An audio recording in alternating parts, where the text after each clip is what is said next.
Class 7 और কৰি চাও আহা 8.31 question number 1 চিত্ৰত দিয়া প্ৰতিডালৰ পেন্সিলৰ জোখ উলিওৱা আৰু জোখবোৰক আখৰেৰে লিখা এটো জোখবোৰ আমি আখৰেৰে লিখিব লাগিব এটো প্ৰথম এটো দ্বিতীয়টো হ'ব আমি এটো কেনেকৈ কৰিম চাও আহা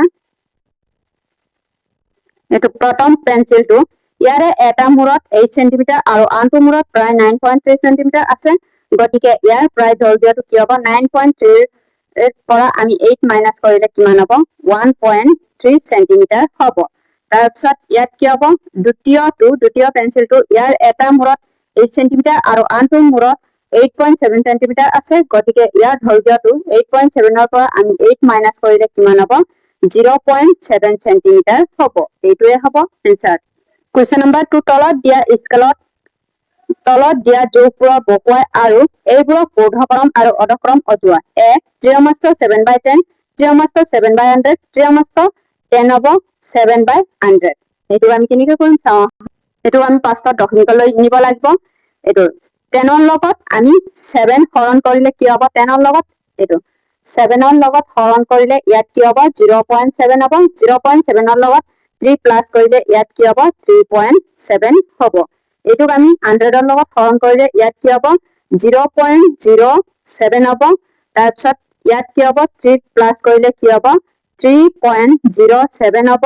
এতিয়া এটু কি হ'ব 3.7 হ'ব এটু পয়েন্ট আছিল এতিয়া ইয়াত কি হ'ব 0. ইয়াত 0 দুটা টকাৰ কাৰণে দুটাৰ আগত পয়েন্টটো হ'ব এটু হ'ব তাৰ পিছত ঊৰ্ধ্বক্ৰমটো সৰুৰ পৰা আমি ডাঙৰলৈকে লিখিব লাগিব সৰুৰ পৰা ডাঙৰলৈকে লিখিলে ইয়াত কি হ'ব 0.07 less than ইয়াত 3.07 হ'ব less than 3.7 less equal to এই দুটাটো সমান হয় 3.7 হ'ব অৰ্ধক্ৰম মানে ডাঙৰৰ পৰা সৰুলৈকে ইয়াত কি হ'ব 3.7 equal to 3.7 greater than 3.07 greater than 0.07 হ'ব এইটোৱে হ'ব आंसरটো এটো b2 67/100 76/100 6/10 10/7 এটো আমি কেনেকৈ কৰিম আমি দশমিক গ্ৰুপত লিখিবলৈ হলে 100 ৰ লগত 67 টো হৰণ কৰিলে কিমান হ'ব এটো 0 দুইটা টকাৰ কাৰণে দুইটাৰ আগত পয়েন্টটো হ'ব 0.67 এটো কি হ'ব 0.76 হ'ব তাৰ পিছত এটো 6 বাই ইয়াত কি হ'ব 0.6 হ'ব এটো 10 ৰ লগত হৰণ কৰিলে 0.7 হ'ব অৰ্ধক্ৰম এটো কি হ'ব অৰ্ধক্ৰমত লিখিলে কি হ'ব অৰ্ধক্ৰমত লিখিলে সৰুৰ পৰা আমি ডাঙৰলৈকে লিখিব লাগিব সৰুটো কি হ'ব 0.6 less than ইয়াত 0.67 সৰি ইয়াত 67 আছিল তাৰ পিছত ইয়াত কি হ'ব less than ইয়াত 0.7 less than 0.76 হ'ব অৰ্ধক্ৰমটো কি হ'ব অৰ্ধক্ৰমটো ইয়াত কি হ'ব 0.76 তাৰপিছত greater than 0.7 greater than 0.67 greater than 0.6 হ'ব question number C 8/10 8/100 88/100 এতিয়া এটুক আমি দশমিক ৰূপত লিখিবলৈ হলে 8 ক 100 ৰ লগত হৰণ কৰিলে কি হ'ব 0.8 এটো কি হ'ব দুইটাৰ আগত পয়েন্ট হ'ব 0.08 হ'ব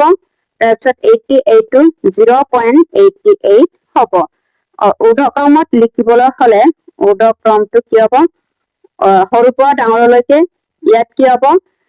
0.08 হ'ব less than 0.